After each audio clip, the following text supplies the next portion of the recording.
सर्व जनतेला एक आनंदाचा एक उत्सव या ठिकाणी साजरा करण्याचा आज संधी मिळाली। हे जनतेच्या आशीर्वादामुळेच आज या ठिकाणी देशातल्या लाखो लोकांनी, हजारो करोडो लोकांनी आज देशाच्या पंतप्रधानपदी आदरणीय नरेंद्र मोदी साहेबांना तिसऱ्यांदा पंतप्रधान म्हणून आज या ठिकाणी देशाचं नेतृत्व करण्याची संधी जनतेमुळे आज या ठिकाणी पुढेच एकदा देशाच्या उच्च पदावर आदरणीय नरेंद्र मोदी साहेबांनी पंतप्रधानांच्या शपथविधी झाली। त्यामुळे आज देशामध्ये उत्सवाचं वातावरण आहे, आनंदाचं वातावरण आहे।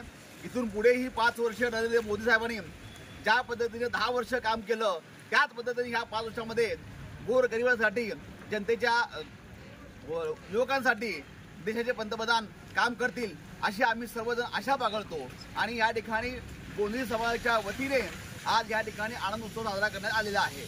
जय श्रीराम, जय श्रीराम।